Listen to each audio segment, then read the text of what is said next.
This is a film about ordinary people who decided to trace siblings they'd never met before, but then found themselves confronted by the greatest moral dilemma of their lives. It's one of those taboos in society, isn't it, that you could contemplate getting physically involved with your sister. When brothers and sisters grow up separately and meet for the first time as strangers and as adults, they can fall prey to an overwhelming physical desire for each other, a phenomenon now being described as genetic sexual attraction. If you meet someone and one sees the genetic similarities, without even knowing it, this could trigger a powerful, very, very powerful erotic charge. It was a very painful feeling when it started to become sexual. It shattered my mind. The men and women in this film are not unique. At a time when more and more people are able to trace siblings or parents they've never known, genetic sexual attraction is a growing reality. So much so that over half of these reunions can result in sexual obsessions. It can be very, very intense and powerful. I remember one person described when his sister phoned him up that his heart would miss a beat. Often risking everything to be together, even breaking the law, their love can have devastating consequences for themselves and their families. We all know it's wrong, but it just feels so right.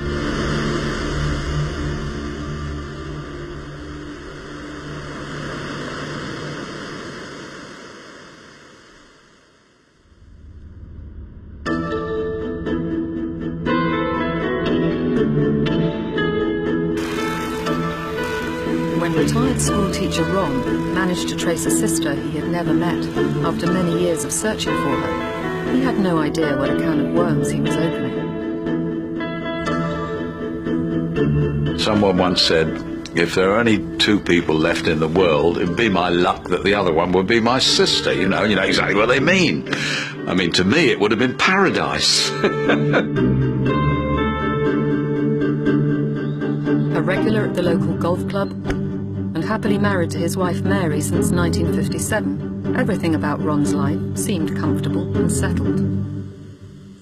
I was married, I had 2 children, I have a son and a daughter, and you might say it's a sort of exceptionally normal existence. I was a school teacher, and life was pretty good.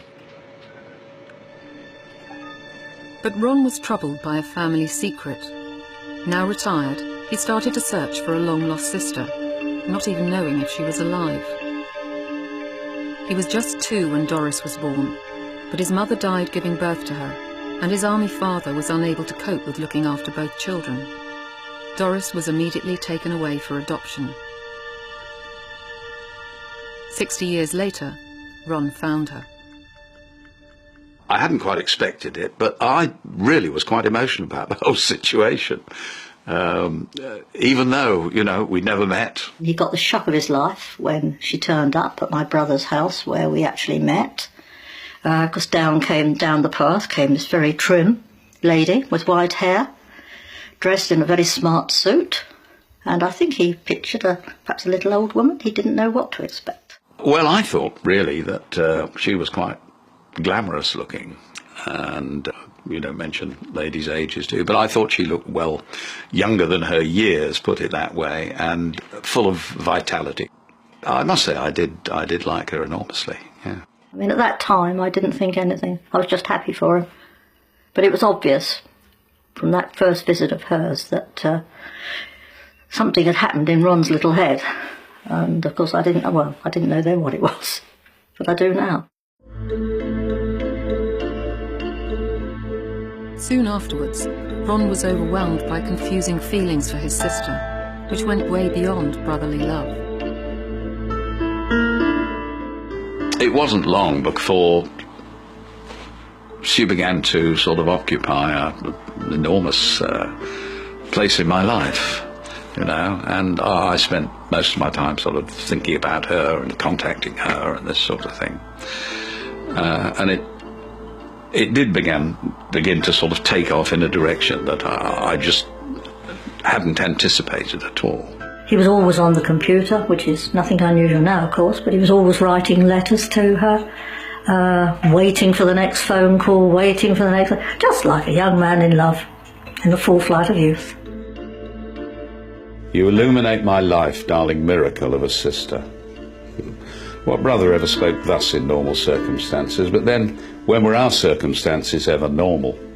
In any case, you're the loveliest 60-year-old I've ever met. I might be slightly biased. Well, if that's not a love letter, I don't know what is.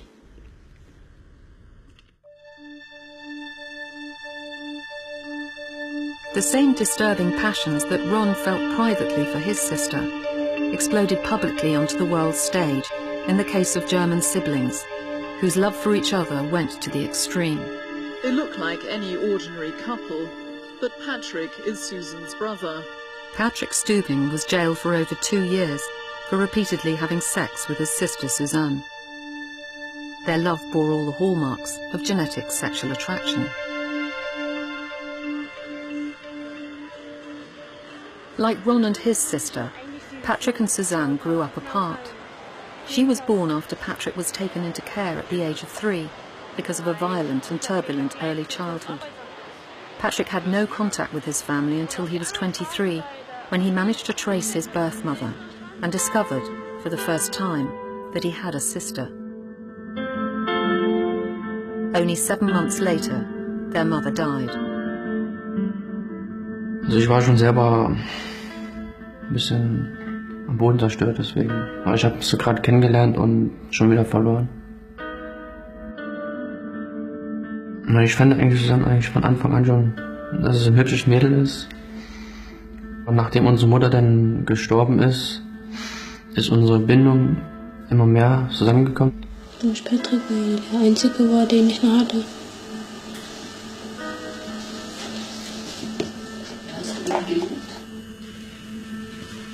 Und eines Tages, dadurch ist es dann auch mehr geworden.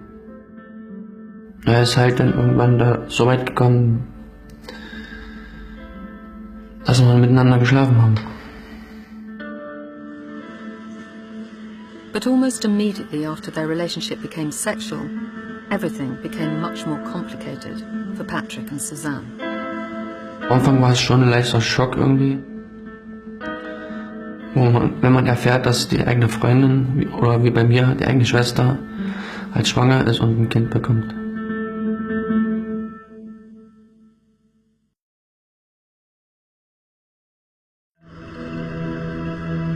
When brothers and sisters develop sexual feelings for each other, society and the law call it incest. But people affected by genetic sexual attraction, like retired schoolteacher Ron, who fell in love with his long-lost sister Doris, are keen to make a distinction. My reaction initially, obviously, would have been what most people's reaction is. Oh, it's quite repulsive, you know, how could you contemplate doing that? And usually when you think the word jumps off the page, doesn't it? Incest. And then what do you think of when you think of incest? You think of some sort of brutish father abusing his child and creeping into his 7-year-old daughter's room, you know, when mum's downstairs watching the television and doing that. And that's what it normally means.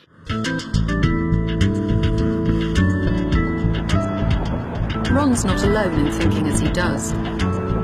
Rachel and Sean are the image of the classic American couple. Both work hard, they have a house, and own several cars. We're really established and very happy and normal. We both have our own business. You know, we live the American way, the American dream. But Rachel and Sean are half-brother and sister. Born within a month of each other to different mothers, they both share the same father. They grew up separately, and it was only 8 years ago, at the age of 27, that they met for the first time as strangers and fell in love. When I first saw his face, you know, it was dark out, and he was standing in the doorway, and he seen me looking up at him, and he was like, "Oh, come on in." And we just couldn't stop smiling at each other, and it was just an instant attraction. I love you, baby. I didn't see her as my sister right off the bat. And I was instantly attracted to her. I think we parked right behind us up here around the hill. And we were sitting there, and within probably 5 or 10 minutes, we started getting real close and making out. And I remember this cop banged on the window. He said, "What are you guys doing down here? It's late at night." And we was like, "Oh, we're brother and sister. We just met. We're talking." We're just talking." Rachel and Sean are active members of an online support group for people all over the world affected by genetic sexual attraction. They believe that sibling love like theirs, between consenting adults, is not the same as incest and should not be illegal. I truly believe that that's not right. You know, well, it makes it their right to come into my life and tell me what I can do and not do, you know, at my house is not right. Yeah, the pursuit of happiness is in the Constitution. The couple are able to enjoy the freedom they do because they've chosen to have no children, and so there's no evidence of a sexual relationship. But when sibling couples do have children, society and the law react very differently. For Patrick and his sister Suzanne in Germany, the unexpected arrival of a baby, Eric, changed everything. Zwecks Kinder haben wir eigentlich nicht dran gedacht, aber das ist halt dann irgendwann passiert, dass Susanne schwanger geworden ist, und danach, wo das Kind dann gekommen ist, haben wir uns dann beide zusammen gefreut. Eric was followed a year later by a sister, Sarah, and a year after that by another sister, Nancy. But at that stage, parenthood for Patrick was interrupted. For 2 years, until his release in November 2006, Patrick was in Leipzig prison, serving a sentence for incest. From the moment Eric was born, the authorities had started to gather evidence, and he was convicted because the law regarded his children as proof that he'd had penetrative sex with his sister, the legal definition of incest. Es war sehr schwer für mich, ja. Weil ich auch keinen Kontakt zu meiner Schwester hatte, zu meinen Kindern nicht. Ich weiß nicht, wie es meinen Kindern geht. So.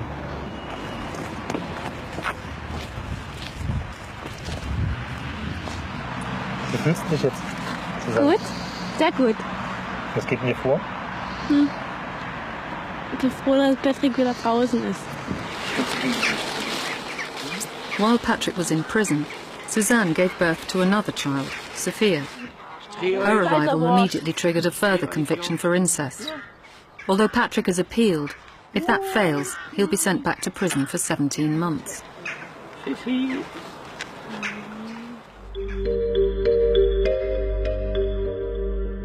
When siblings have children, it's the risk of genetic defects that excites most concern. Sophia is a healthy child, and so is Nancy.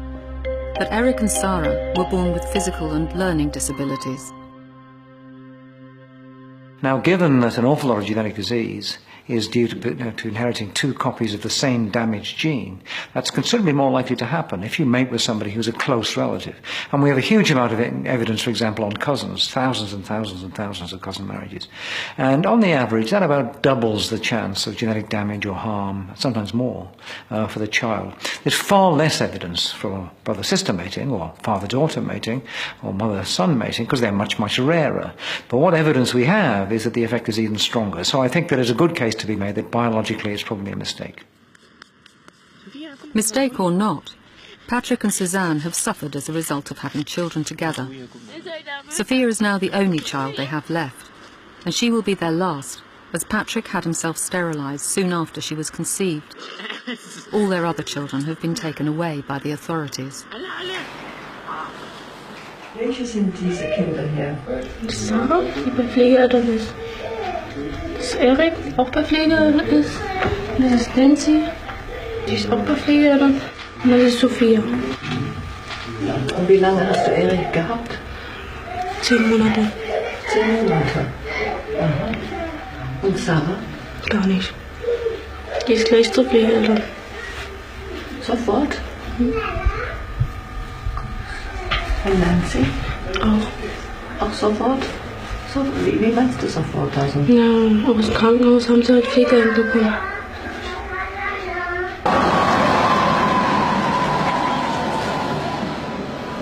But just a week after Patrick's release from prison, Sophia's future is in doubt, and the family have been summoned to an emergency meeting with their lawyer.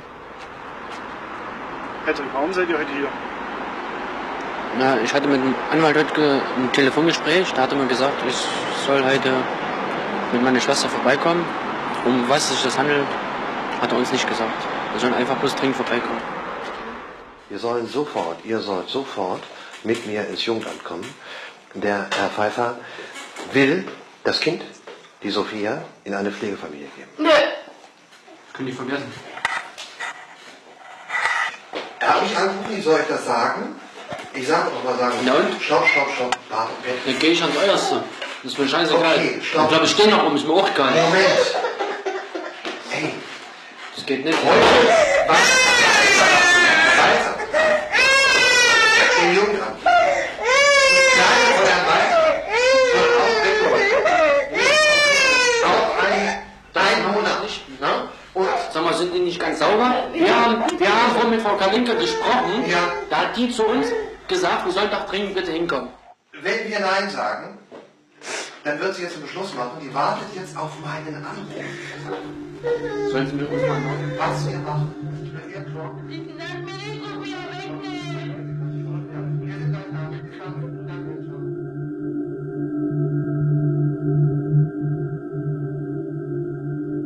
The emotional turmoil and moral dilemmas that can be caused by siblings having children are difficult to resolve. But the effects of genetic sexual attraction are not limited to sibling couples. The experience can also be traumatic for other members of the family. The fallout would be that it could break up relationships, marriages, all sorts of things. And often you might hear that from, say, a partner, I really feel I'm losing my husband to his sister. No, I can't understand it. They seem very close, they want to touch hands, and it's quite hard for the other person to observe that.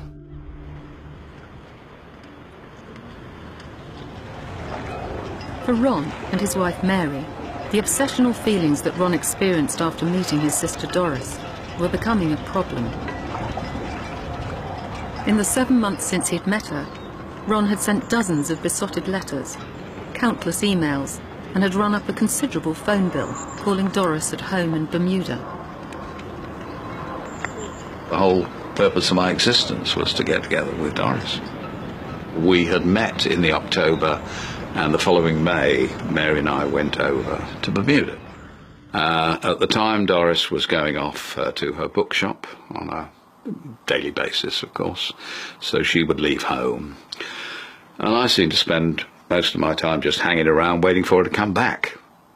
I think when we first went over to Bermuda, I completely really lost him. My interest was in Doris and Doris alone. And I think I was the one that was sort of left out. And I must admit, I felt very... that, did I? Yes, you did. Oh. He's got a short memory. But I mean, I felt very lonely. And unfortunately, we were over there for a month. She'd come in, I remember 1 or 2 occasions, she'd sit down and I'd rush forward and take off her shoes and put on her slippers, you know, and just fuss around her like a puppy dog, really. It was just all embracing. My thoughts just seemed to revolve around her. I did feel it was somewhat unnatural. I mean, you know, not only unnatural, it's one of those taboos in society, isn't it, that you could contemplate getting physically involved with your sister. And he, I think, was acting very much like a young fellow would do when he'd got his, say, in the first flush of youth, if you like. And that was difficult because... Was I acting like I was in the first flush of youth? Yes, you were. That's reassuring, in a way. Well, you were. Yeah. In the falling in love business, yes. He'd sort of sit right close to her, almost sitting on her lap. And Doris was trying to get away, actually, and she just couldn't, but Ron just sort of literally sat right down close, you know, real close. And I mean, he'd fuss over her sort of thing. I mean, the things you'd probably do for your wife. I mean, he doesn't, but I mean, he would. I mean, you know, I'll go and run a bath for you, or things like, what I called yucky thing, you know, the sort of, which I just couldn't, I took it on board, but I think Doris herself saw it. But she just shrugged it off, which was lucky. Just supposing, Ron, she had felt the same way as you, what do you think might have happened? Well, I don't think there's much doubt about the fact that we would probably have, just expressed our love the way people do.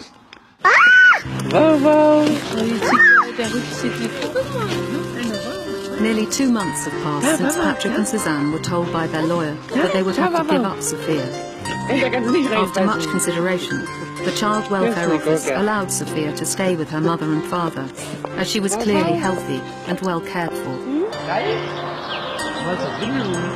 But Patrick still faces another 17 months in prison, and the probability that once again the family will be torn apart. In a desperate last attempt to hold on to Sophia once and for all, he's found a new lawyer, Dr. Hendrik Wilhelm, who plans to turn the law on its head. It doesn't happen too often that you're a criminal lawyer and you are absolutely convinced that it is totally ridiculous to send your client to jail. Even though he did what they charge him, he did it, he did it. But that's no reason to send anybody to jail. Dr. Wilhelm's case is that Germany's incest laws discriminate against siblings because they deny them the basic human right to adult consensual sex. He believes that if the case fails, it will show that the state can decide who can and cannot have children. An uncomfortable thought given Germany's history. The argument is that very often disabled children are the result of a relationship between siblings. This leads to a totally different question. Then we would have to ask ourselves, does society want that some people who want to have children but who have a higher risk having disabled children, that they are not allowed to have children? Does society want something like this? This is the German Criminal Law Code. Now, paragraph 173 of this code forbids siblings from having sexual intercourse punishable by up to 2 years in prison. But lawyers for the couple say that the law in this code is discriminatory and therefore unconstitutional. In February 2007, Dr. Wilhelm launches his challenge in Germany's constitutional court, and Patrick and Suzanne are thrust into the international spotlight. Verfassungsbeschwerde abgelehnt, dass Susanne wieder alleine ist, dass Sophia verliert und dass die Wohnung verlieren könnte, alles.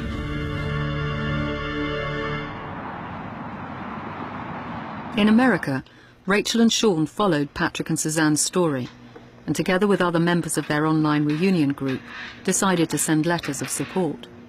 Hopefully, with the letters from the rest of the group and with our letter, hopefully, it'll have some kind of impact in a positive way for them to continue their love and life.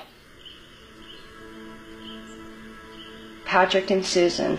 Hi, this is Rachel and Sean. We live in the United States. We, like you two, are brother and sister. We've been living as a couple for the last 8 years, just had our anniversary. We hope that Parliament will leave you be so that you can live your lives with freedom.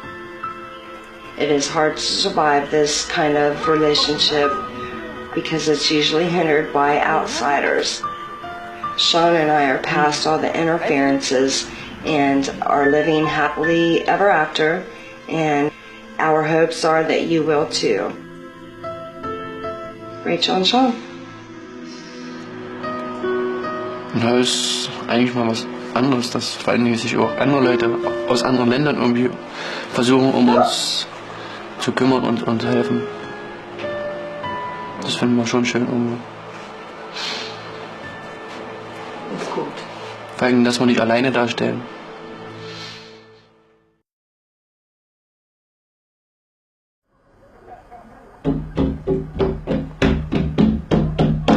6 months have passed since Patrick and Suzanne launched their appeal to Germany's constitutional court. As they wait for the decision, the constant media attention has left them increasingly isolated. Now recognised wherever they go, often the target of insults and hostility, they rarely leave their flat. Ja, es gab da mal einen Fall, deswegen haben sie uns bestimmt angegriffen. Die haben zu uns gesagt halt Inzestpaar und Susanne haben sie beschimpft als Hure, dass man uns halt vernichten sollte. Was ist deine Hoffnung für die Zukunft? Wollen wir hoffen, dass es da irgendwo besser wird, denn, wo wir dann hinziehen.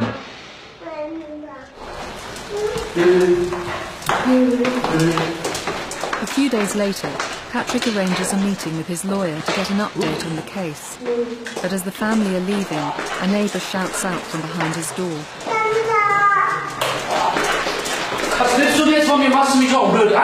A violent argument erupts between Patrick and the neighbour. Dich ganz dicht oder was? Blöden Wichser seid ihr, echt? Es geht ein bisschen darum, dass wir Bruder und Schwester sind, glaube ich. Ja, nur trotzdem kann er uns in Ruhe lassen, oder? Und nicht uns jedes Mal die Schuld geben. Ganz genau. Weil das ist nicht mal normal mit dir.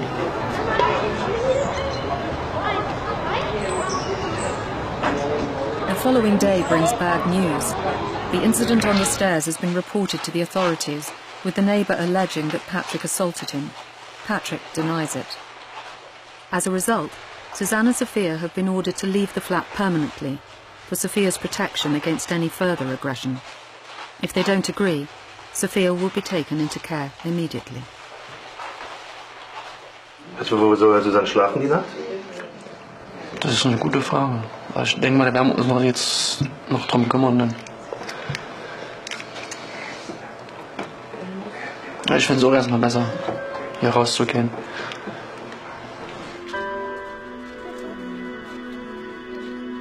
Suzanne and Sophia will have to lodge at a friend's house in Dresden, 150 miles away. Once again, the family is being broken up.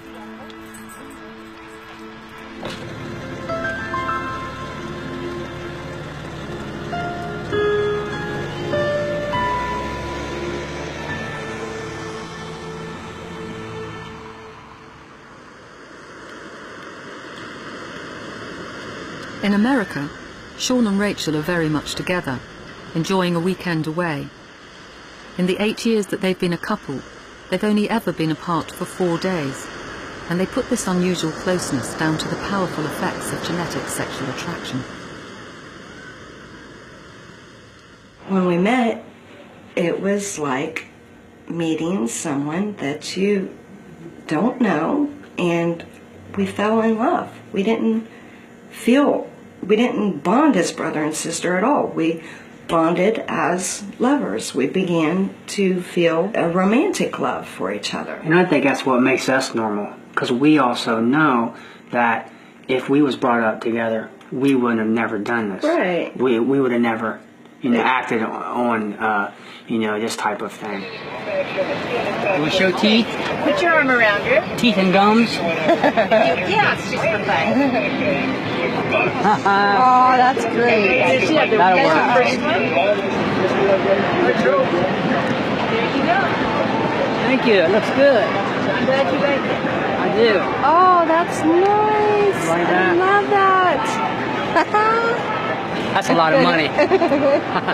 I'm definitely in trouble. You knew you were half brother and sister. Could you not have stopped yourself? We went through several different emotions, Right. For probably a couple years. The first couple years we had a lot of problems, trying to stop for everyone else's sake. But, it is very hard. Once you're in a relationship and you get along so well with somebody, it's very hard to walk away. We're on top of the world! Even though they can never legally be married, Rachel and Sean think of each other as husband and wife, and they've even exchanged rings. I bought her a ring, and I came home with it, and I said, if we could get married, we'll just have our own little private ceremony, and we'll just marry ourselves for now. And I gave her the ring, and it was actually exciting. It was. Yeah. It could happen, couldn't it? Someone could come knocking at your door. What you are doing is illegal. Right. Prove it.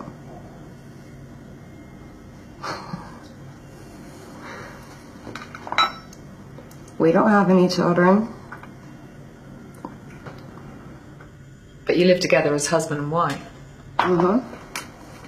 Still, they can't prove it.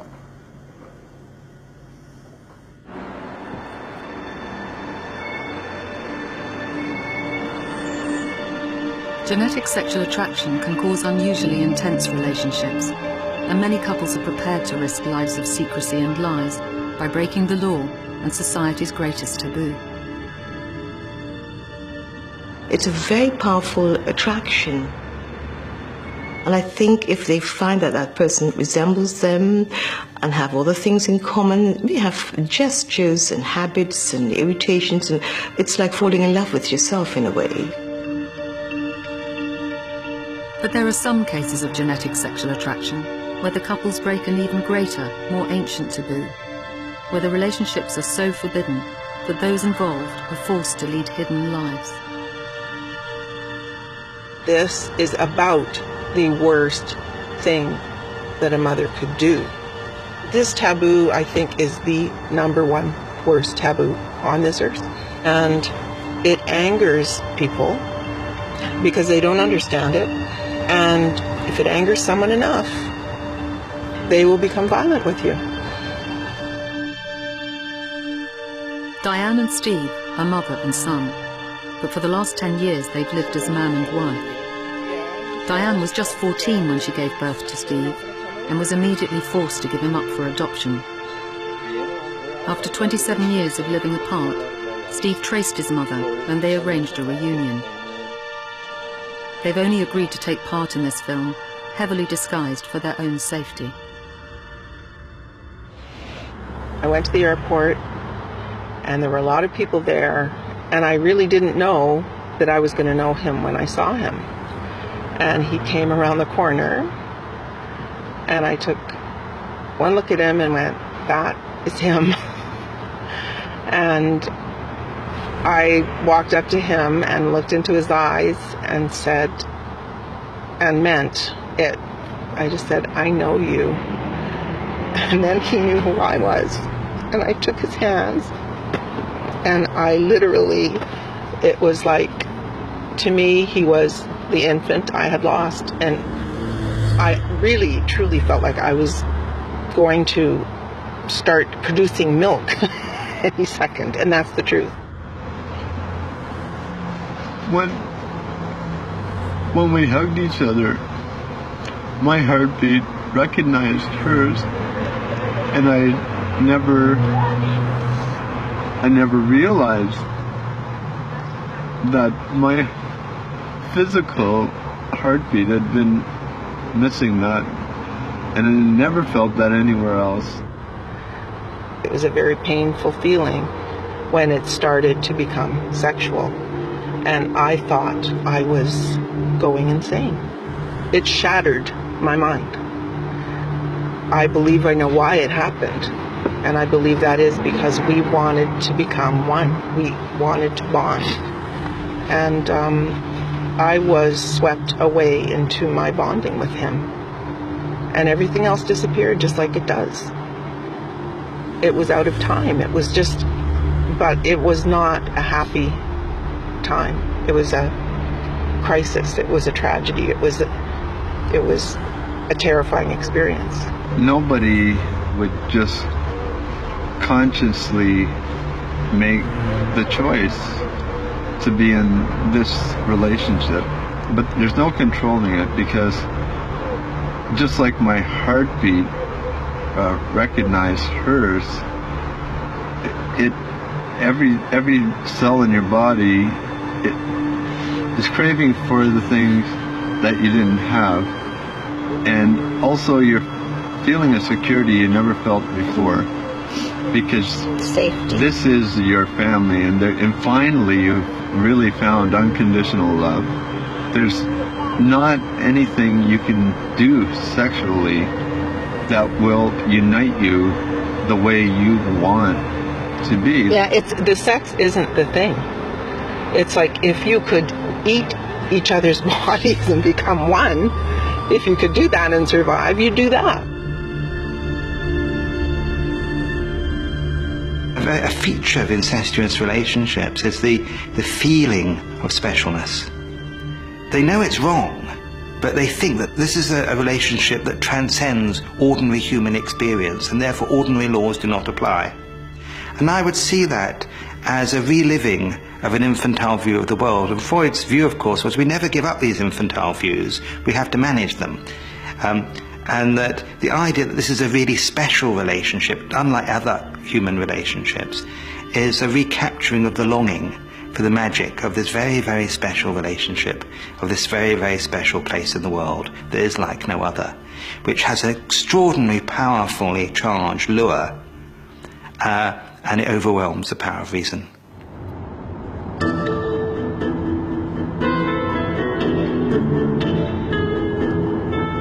It's 6 a.m. and Ron's on his way to Gatwick Airport. In a couple of hours, Doris, the sister for whom he developed an unrequited love, is arriving for a visit. I'm very pleased that she's coming in, yes, but I'm, shall we say, I'm excited in an orthodox sense, not in an abnormal one. You know, I don't have that flutter. The chest isn't all a flutter as it was for a long time. Well, we've got Doris arriving, and I thought I'd better give her a bed to sleep in. After his first trip to Bermuda, Ron's obsessional behaviour continued. Over the next 3 years, his flow of passionate correspondence to Doris grew steadily.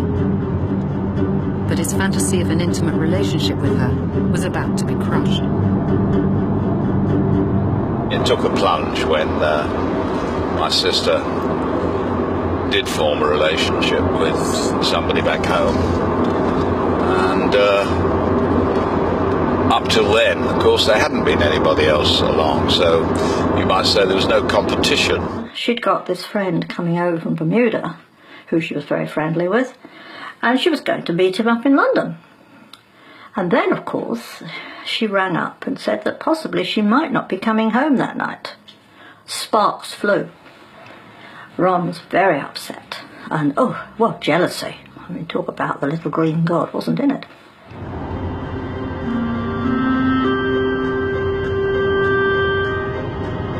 Well, I mean, I felt desperate. I didn't know what I was going to do. I felt, you know, life had ceased to be worth living. All the fun seemed to go out of life. I just seemed to be stuck in this situation. And it went on for some years, really. I really, almost at one stage, got suicidal about the thing. I really did. It was just awful. The whole thing had descended. I mean, I was so exhilarated when I met up with her in the first place. What did I want? Did I want a sister? Did I want a sister for life? Boyfriends come and go. Did I want a sister for life? Or did I want to try and indulge some fantasy which wasn't going to happen, which would almost certainly lead to the end of our reunion and reconciliation? I did make myself very unhappy. I used to cry my eyes out at some times. And at times, I must admit, I could have gone out that front door. But where would I have gone? I hadn't got anywhere to go to.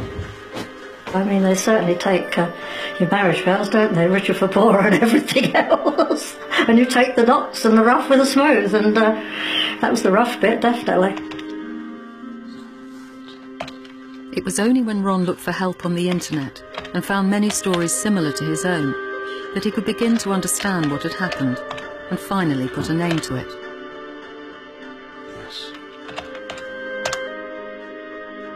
I discovered something called GSA, and I read up a little bit about it, and I began to learn that it wasn't something that had happened to me amongst all the people in the world and nobody else, and that it's something that does sometimes happen. From then on, it took 2 or 3 years, I think, before I felt that I could approach her in a normal manner as a brother, you know.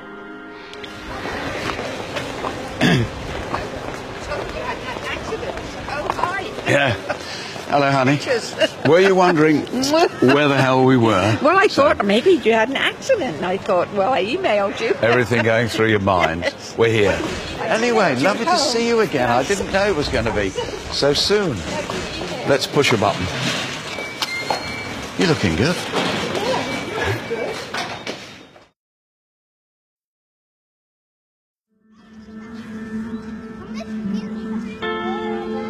It's March 2008, more than a year after Patrick's appeal to the Constitutional Court, and finally the waiting is over. At 9 a.m. tomorrow morning, Patrick's lawyer will ring him with the verdict that will either send him back to jail or allow him to stay with Suzanne and Sophia. Also wenn ich dann dran denke, dass ich wieder ins Gefängnis muss, also fühle ich mich irgendwie schon ein bisschen beschissen, und ich Sophia auch noch verliere, und das möchte ich eigentlich nicht. Weil ich würde gerne Sophia bei mir haben. The family are still living apart as a result of Patrick's fight with the neighbour, but Suzanne and Sophia will be with him when the news arrives.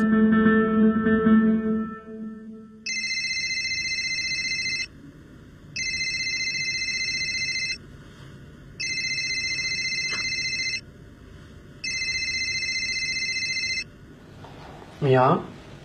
Ja, hallo, ich hab...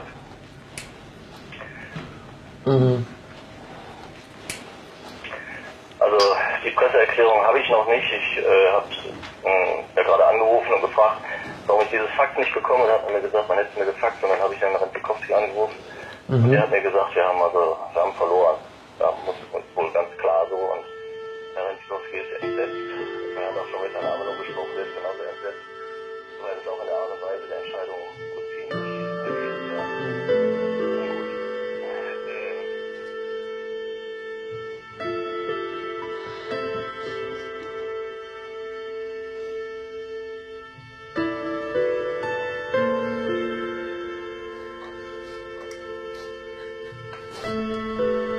The Constitutional Court completely rejected Patrick's appeal on the grounds that sexual relations between siblings are damaging to family and society and carry the risk of serious genetic illnesses. It also said that sibling relationships don't just affect them exclusively, but can also have consequences for the children who arise from them. Suzanne and Sophia will have to remain under the supervision of social services. Patrick has been ordered to return to prison.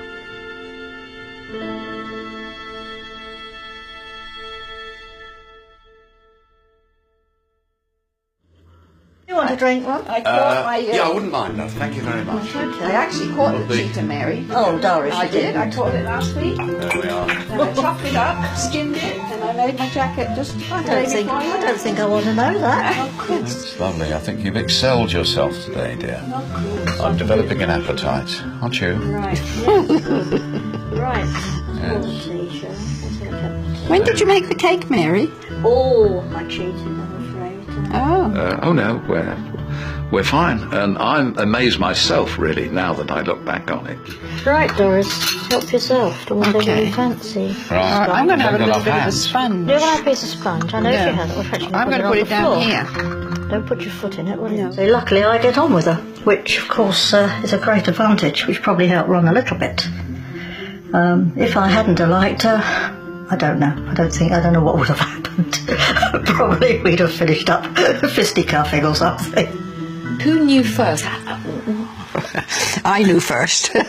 I don't know if I knew before Mary, but I think maybe Mary and I both knew at the same time, although we never discussed it. It was a subject that I was hesitant to bring up. I mean, after all, this is her husband, you know, and I didn't know what kind of reaction there would be. Mm-hmm. And poor old Ron came to a head. You in the middle. So I look back at it and I count myself extremely lucky, sort of a survivor. I understand that I don't know whether most people get through this, and if they manage to see once you've taken that extra step, as it were, I suppose in a sense it's then going to be very difficult to establish the relationship on a normal thing, you know, if you've been intimate in any way. Had you ever thought about incest before, and you know, that suddenly you would be plunged into... I think I can say quite categorically that the thought never crossed my mind. I don't know. I mean, I knew what the word meant, but apart from that, it had no relevance whatsoever to my life. So there we are. And I don't see it as incest. Excuse me. It's not incense, dear. No, I said incest. Incest. It doesn't feel to me that even though he had those feelings, it doesn't seem to me incest.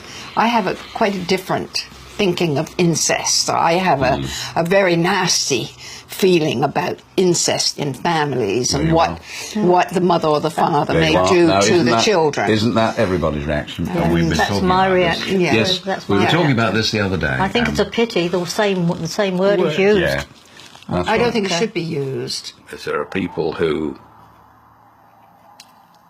are anticipating meeting up with a relative, a sibling,